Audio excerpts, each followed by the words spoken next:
इससे ज्यादा सुकून के 3 मिनट कभी नहीं बीते हैं। जिन्होंने वाचा दी, जिन्होंने कर्म का बोध दिया, जिन्होंने संस्कार दिया, उनको बोलते हुए देखना। दुनिया जहां के मंचों पर बोलने का मौका मिला है, पर आज अपनी माँ को मैं माइक के सामने देखकर बहुत अभिभूत हो गया हूँ।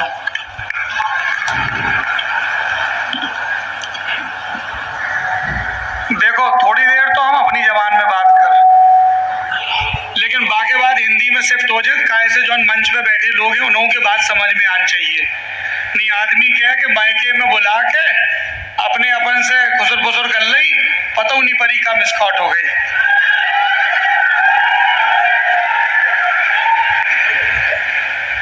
देखो, बात इतनी सी है कि हम बहुत नाराज रहते अपनी माताई से कि बताओ, जौन उम्र में बच्चा आके माताई से जिद करा थे कि मम्मी बिस्कुट चाहिए, तुमने भाई उम्र में हमें शहर भेज दो पढ़वे के लाने। फिर नेक और बड़े गए तो और बड़े शहर भेज दो। बाद में समझ में आई कि जितनी तकलीफ हमें हो रही थी, बात से ज्यादा हमारी माताई के हो रही थी। और जो समझ में आई कि पढ़ाई के लाने बाहर जावो बहुत जरूरी है।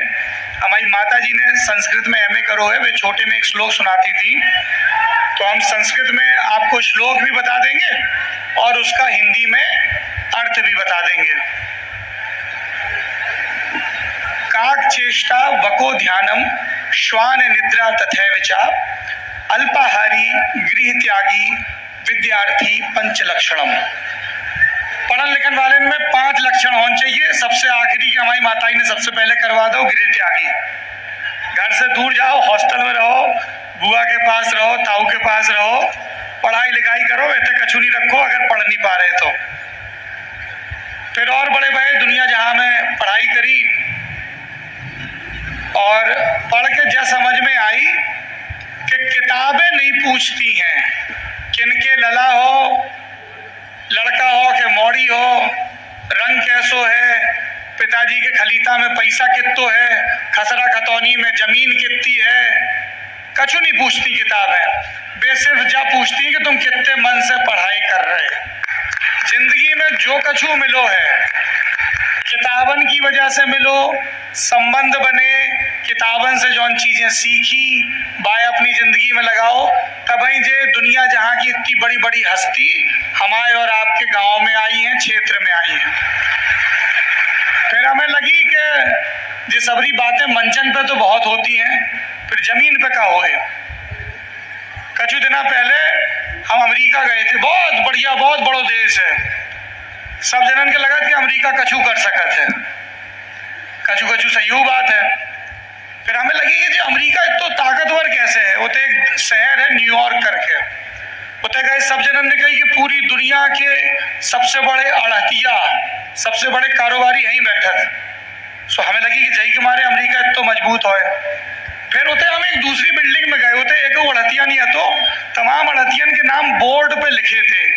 को ने 1 करोड़ रुपया को दान दो तो को ने 10 करोड़ को नाम, और सबको नाम एक ही बोर्ड पे लिखो तो, और मोटे मोटे अक्षरन में नहीं लिखो तो, ऐसे पतले पतले सिंगल लाइन में। वह बिल्डिंग थी अमेरिका की सबसे जरूरी बिल्डिंग, न्यूयॉर्क पब्लिक लाइब्रेरी। तो हमें लगी कि यार हम लोगों के गलत बताई गई। पैसा वैसा ताकत वाकत तब आत जब आदमी ज्ञान की कदर करे, ज्ञान की इज्जत करे। तो हमने फिर जब सोची कि सिर्फ दूसरे देशन की, दूसरे शहरन की लाइब्रेरी देखते रहे कि अपने उतने बनाए, जाके मारे जो संकल्प लो, जो संकल्प की शुरुआत है। ठीक है, अब अगर आप लोगों की इजाजत हो तो हम हिंदी में बोल दें।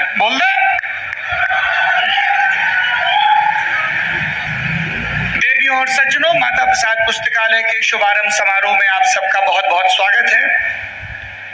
ये आयोजन देश राग के परचम तले हो रहा है। देश राग का जन्म कैसे हुआ ये आपको बता दूं। हमारे यहाँ कहा गया है कि संकल्प सबके सामने लो ताकि उसकी मर्यादा कायम रहे। हम और हमारी पत्नी गुंजन सांगवान, जिनको मैं अपनी उस्ताद कहता हूं, अपनी गुरु कहता हूं, अपनी मित्र कहता हूं, हमने ये संकल्प लिया है कि हमारी सारी चल और अचल संपत्ति देश राग के नाम होगी। सारी संपत्ति समाज के लिए है। हमने और हमारी पत्नी गुंजन सांगवान ने ये संकल्प लिया है कि हमारी देह समाज के लिए है। हमने देह दान का संकल्प लिया है। शरीर समाज का, राष्ट्र का, संपदा समाज की, राष्ट्र की। शास्त्रों में कहा गया है तुदीय वस्तु गोविंदम तुभ्यमेव समर्पयेत। कछु हमारे ऐसे सुरखात के पड़ नहीं लगे हमारे बाप दादा की कि हमें जमीनें मिल गई। को न छाती से बांध के ले आओ है, न छाती से बांध के ले जाए, सब है ही रह जाने। जो मिलो है ही खर्च करके जाने।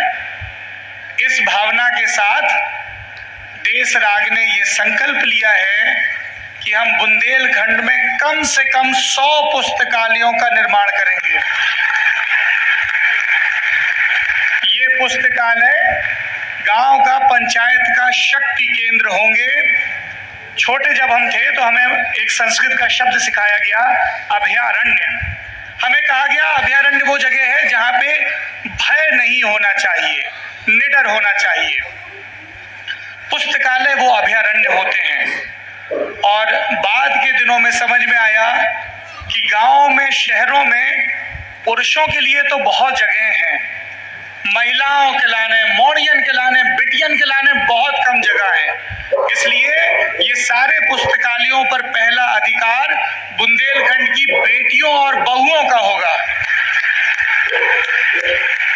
ये शक्ति केंद्र, अगर अंग्रेजी भाषा में कहूं तो इनेबलर के तौर पर काम करेंगे।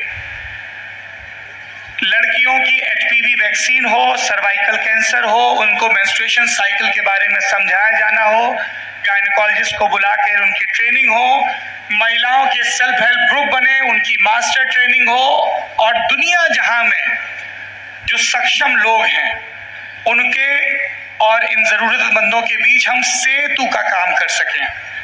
क्योंकि पंडित श्रद्धाराम फिलौरी जो एक आरती लिख गए हैं, ओम जय जगदीश हरे, उसकी सबसे जरूरी पंक्ति है, तेरा तुझको अर्पण क्या लागे मेरा, सब आपका है। अब साहब ये तो बातें हो गई। अब संकल्प के लिए बहुत सामर्थ्य चाहिए होती जो हमारी अकेले की नहीं थी। ये बात मैं फिर इस मंच से कह रहा हूं, जब हमने ये संकल्प लिया तो मन में ये भरोसा था कि दुनिया जहां के लोग मदद करेंगे। लेकिन उस भरोसे को मजबूत करने में मेरे मित्रों ने, सहयोगियों ने, मेरे अभिभावकों ने, मेरे दोस्तों ने बहुत मदद की है। उन सबको भी हम एक एक करके मंच पर बुलाएंगे।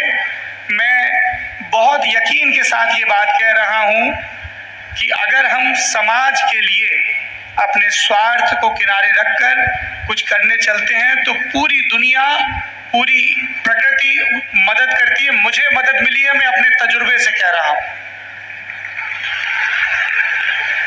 पुस्तकालय, यहाँ कैलाश जी बैठे हैं, पुस्तकालय वो जगह होनी चाहिए जहां पे गांव का हर वो बच्चा जो किसी भी किस्म की कमजोरी महसूस कर रहा है आए और मदद मांग सके। कैलाश जी बंधुआ बच्चों को छुड़ाते हैं।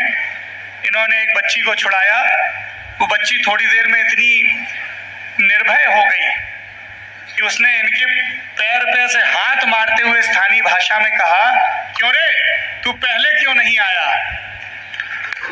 कोई बच्चा किसी बड़े अधिकार जमा के अपनी जरूरत की बात कह सके, जिंदगी में इससे बड़ा कोई सुकून नहीं है। हम चाहते हैं कि माता प्रसाद पुस्तकालय और देश राग के तत्वाधान में बन रहे बाकी पुस्तकालय हमेशा ये सबक याद रखें कि दुनिया भर की बच्चियां दुनिया भर के काकाओं और काकियों से ये कहने आई हैं, हमें खैरात नहीं चाहिए, हमें दान नहीं चाहिए, हमें शिक्षा की, स्वास्थ्य की तब तक मदद चाहिए जब तक हम अपने पैरों पर खड़े नहीं हो जाते। कोई बच्ची अगर मेरा कुर्ता पकड़ के ये कहती है कि काका मैं पुलिस भर्ती की तैयारी कर रही हूं, मुझे जूते चाहिए, इसमें तुम्हारी महानता नहीं है कि उसने तुमसे जूते मांगे, इसमें उसका बड़प्पन है कि उसने इतना हक समझा, तुम्हें इस लायक समझा कि तुमसे कुछ मांग सके। इसलिए इस पुस्तकालय के लोकार्पण के साथ हम अपनी देह दान के, अपनी संपत्ति के दान के और इस संकल्प के कि किताबें हमें दुनिया में कहीं भी पहुंचा सकती हैं, शक्ति देती हैं, सामर्थ्य देती हैं, श्रद्धा देती हैं। मैं इस कार्यक्रम में इसके क्रम को आगे बढ़ा रहा हूं और इससे पहले कि मैं मेहमानों को बुलाऊं, मैं उनको बुलाना चाहता हूं जो मेरी माँ की तरह इस गांव में बहू बनकर आई। वो हरियाणा से आई, पिताजी फौज में अफसर, माताजी शिक्षा विभाग में अधिकारी। उन्होंने जब यहाँ की स्थिति देखी तो दुख भी हुआ, खासतौर पे स्त्रियों की दशा देखकर इन जनरल। तो हमने कहा कि हमें इस दुख को ईंधन की तरह इस्तेमाल करना है। जब भी मैंने कोई संकल्प लिया है समाज के लिए तो उन्होंने शक्ति की तरह मेरा साथ दिया है और उनके सहयोग से मुझे ये समझ में आया कि क्यों सियावर राम कहा जाता है, क्यों नमो, जब हम महादेव की अर्चना करते हैं तो पहले पार्वती का नाम लेते हैं। मैं अपने जीवन की सीता, अपने जीवन की पार्वती, जिनके होने से मुझे कुछ गौरव मिल रहा है, कुछ मान मिल रहा है, कुछ संकल्प मिल रहा है, मैं मंच पर आवाज दे रहा हूं मेरी गुरु और मेरी धर्मपत्नी गुंजन सांगवान को।